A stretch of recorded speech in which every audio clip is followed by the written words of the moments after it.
first, welcome, both of you. Thank you for joining us today.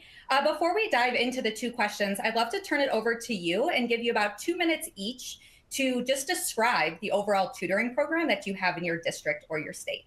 And so we'll start with you, Michelle, first, and then turn it over to you, Hannah. Perfect. Thank you, Mary Ellen, and it's great to be here. New Mexico started on this journey with Saga in November of 2021. We originally went direct to districts, having them partner with Saga. We soon realized that they were not taking advantage of the resource that we at the State Department were actually paying for at the time. And so we pivoted in August of 22, and we decided to start our own program from the public education department and hire our own tutors and go direct to families in an after-school model for Algebra 1. We rolled that out in January of 2023. We had a great response of about 500 to 600 students that actually enrolled. However, what we quickly learned was that we were competing against many after school programs, dance and choir and different things. And so we had about 150 that consistently participated.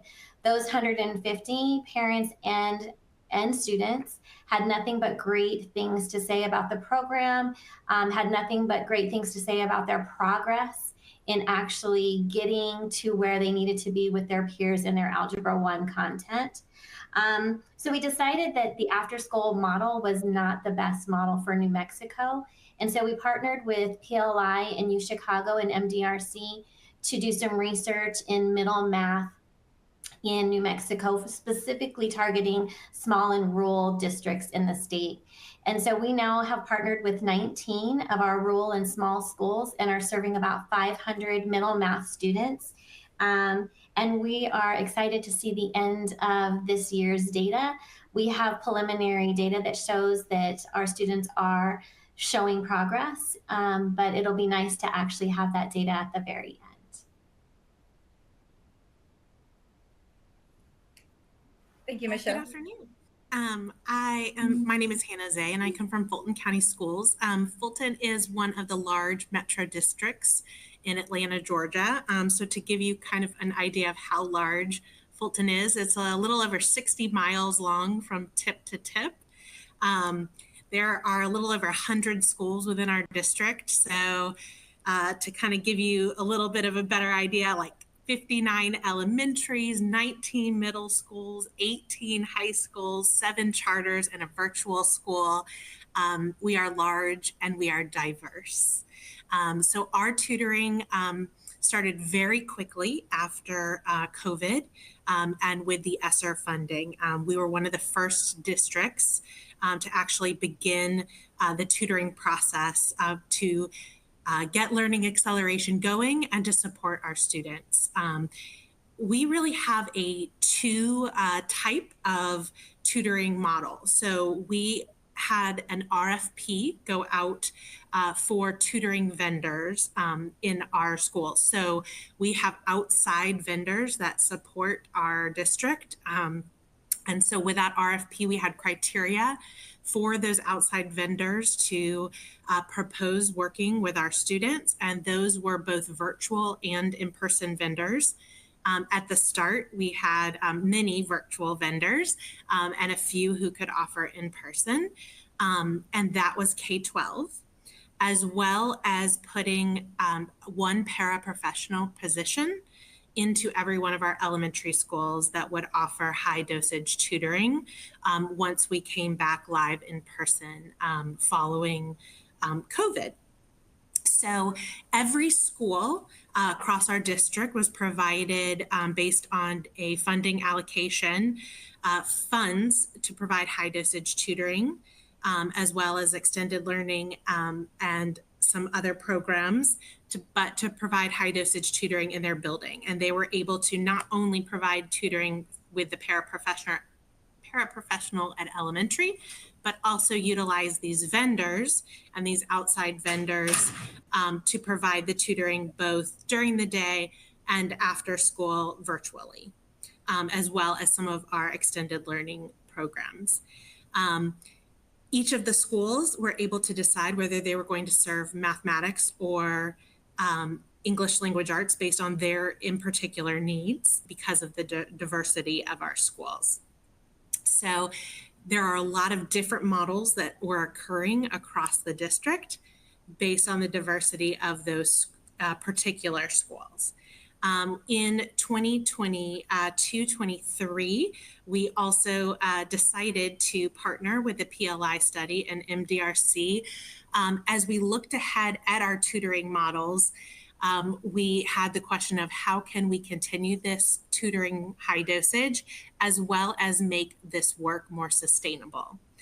So in that partnering, that's where I really came in to lead both the grant management and the project management of taking some of our highest risk schools in a particular zone of Fulton County and working with the PLI study to ask what populations most need a high dosage model and which populations could use a more sustainable model of tutoring. So at that time, when we partnered with the PLI study, we first went down to 14 schools, 14 elementary, 1 middle, and 1 high school. And we learned a lot. And that was in our first year with the PLI study, a lot about scheduling, a lot about partnerships with outside vendors. This year, we took that learning and applied it to narrow down to continue with the study with 8 elementaries, 4 middles, and 1 high school as we continue this learning. Across our district, though, we maintain the high dosage tutoring to this day. And the last piece, as we're thinking about, some of the main pain points, is really around staffing and hiring. So you both run and operate, 2 different types of tutoring programs. So if you could tell us how you went about this staffing and what you've learned, again, year over year, in terms of gathering the tutors in order to implement your high impact tutoring. And so this time, actually, we can start with you, Hannah, first, and then turn it over to Michelle. Sure.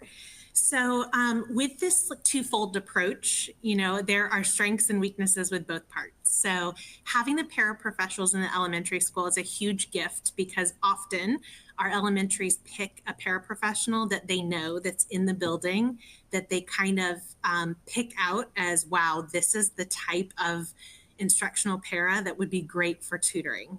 And then they kind of work their magic and become that instructional paraprofessional that targets these high impact tutoring groups. And that's been wonderful. What we learned about that is it has to be very protected because paraprofessionals are often pulled when there is someone absent, when there's an emergency, when you need car duty, when you need all of those things. They're also often not quick to replace when somebody gets promoted, when they leave, that type of piece. We also have to look at funding now that CARES and ESSER funds are no longer, how we'll continue to maintain and if we'll be able to maintain that position. On the other side, with the RFP, we had criteria that we wanted for those vendors, and we have to make sure that we continue to know that those things are still the things that we want from those outside vendors. So what's nice is that we are not maintaining the we are outsourcing the hiring, but there's also some negatives that come with that too. What we have learned with that is that there's a key position that really needed to be added with that outside hiring piece, with that vendor piece. We kind of named it the vendor coordinator. And I think that that's the key position that triangulates the communication or the link between the district, the schools, and the vendors. It's keeping that communication and that connection about the curriculum, what's going on in the school building, how are the students doing, what do the actual tutors need. We did not have that the first year, and it made all the difference. Starting that position this year made a huge difference. and then continuing to develop that position and hopefully eventually making that a permanent position that is owned and in collaboration with the district and those vendors is a great step looking forward. Thank you, Hannah.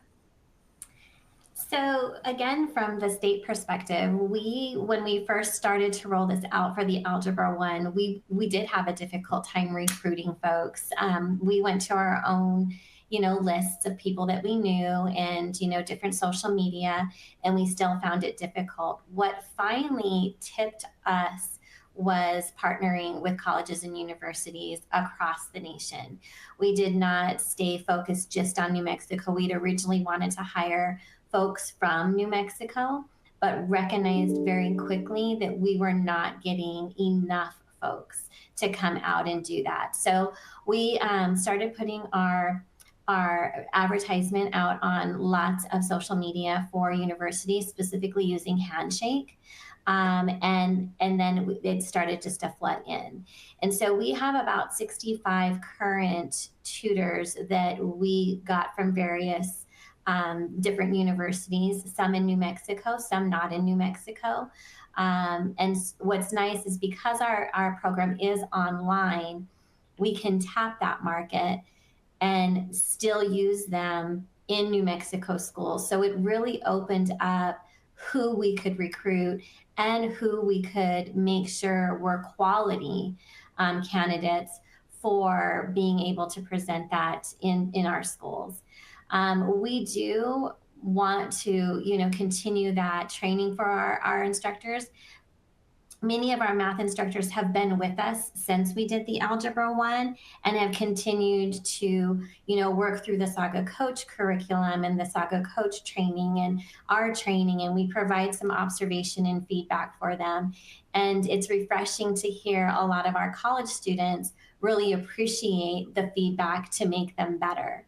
We also have encouraged our tutors to plan and prepare together lessons so they have that dynamic and that communication and that synergy of learning from one another that makes them better tutors. And we've also gotten additional folks that are like, hey, I'd really like to be a part of this, just from hearing them speak on this has been a great opportunity. I love this. You should also become a tutor with New Mexico. So that's kind of been our major way of locating and finding people for our system, coming from the state level. Well, I want to thank you both for sharing your perspective from a large district and also a state level.